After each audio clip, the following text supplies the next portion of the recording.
Divorcee দীপঙ্করের সঙ্গে গোপনে বিয়ে, 1 বছরেরও বেশি সময় ধরে বিয়ের সম্পর্ককে আড়ালেই রেখেছিলেন অভিনেত্রী। মেয়ের বিয়ের খবর প্রকাশ্যে আসতেই কি প্রতিক্রিয়া অহনা দত্তের মা চাঁদনি গাঙ্গুলির। আপনাদের সবাইকে স্বাগত সিনে গসিপে।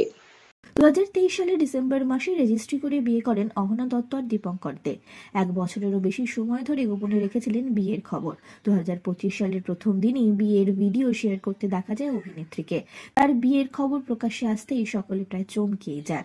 1 বছর ধরে আড়ালে রেখেছিলেন তিনি তার বিয়ের কথা। মেয়ে বিয়ে করে নিয়েছেন, এই বিষয়ে কি বক্তব্য চাঁদনি দেবী অর্থাৎ অহনা দত্তের মা, সে বিষয়ে জানবার জন্য জনপ্রিয় সংবাদ মাধ্যমের তরফ থেকে যোগাযোগ করা হয় চাঁদনি দেবীর সঙ্গে। প্রশ্ন শোনা মাত্রই তিনি জানান, এই ব্যাপারে কথা বলতে একেবারেই চাই না আমি। অন্য কোনো বিষয় থাকলে অবশ্যই কথা বলবো, এই নিয়ে আমার কিছু বলার নেই।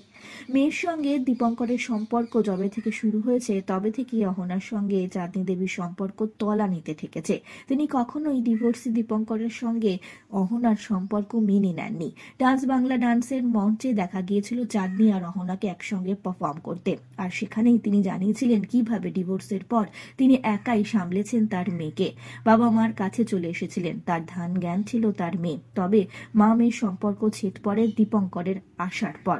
যে ভিডিও শেয়ার করেছেন তাতে দেখা গিয়েছে নিজের বাড়ির সদস্যদের পাশে না পেলেও শ্বশুর বাড়ির সদস্যদের পাশে পেয়েছেন অভিনেত্রী। সংবাদ মাধ্যমে জানিয়েছেন অহনা কেন তিনি 1 বছর ধরে গোপনে রেখেছিলেন তাদের বিয়ের কথা।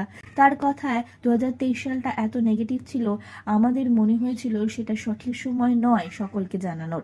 এখন মানুষ অনেকটাই বুঝছে আমাকে আর দীপঙ্করকে, বুঝছে আমাদের ভালোবাসাটা খাঁটি। আর আমরা যখন থেকে টলিগঞ্জে ভাড়ার ফ্ল্যাটে লিভ ইন রিলেশন শুরু করি তখন থেকেই জানতাম এটা কোনো ছেলে খেলা নয়, আমরা একে অপরকে ভীষণ ভালোবাসি। সংবাদ মাধ্যমের তরফ থেকে যখন মায়ের ব্যাপারে জিজ্ঞেস করা হয় অভিনেত্রীকে, তখন তিনি জানান বিয়ের ব্যাপারটা তিনি দিদিমাকে জানিয়েছেন। মায়ের এই নিয়ে কি মতামত সে সম্পর্কে তার কোনো ধারণা নেই। আপাতত সোশ্যাল মিডিয়ায় চোখে রাখলে দেখা যায় চাঁদনির জীবনের অনেকটা অংশ জুড়ে রয়েছেন তার বন্ধুরা। অহনার সঙ্গে যোগাযোগ বন্ধ হওয়ার পর ভেঙে পড়েছিলেন চাঁদনি দেবী, তখন তার বন্ধুরাই তার পাশে দাঁড়িয়েছিলেন। এছাড়াও অনেকটা সময় পশুদের সঙ্গে কাটান চাঁদনি গাঙ্গুলি। আমরা হলাম সিনে গসিপ, জুড়ে থাকুন আমাদের সঙ্গে, সাবস্ক্রাইব করুন আমাদের এই ইউটিউব চ্যানেলটি।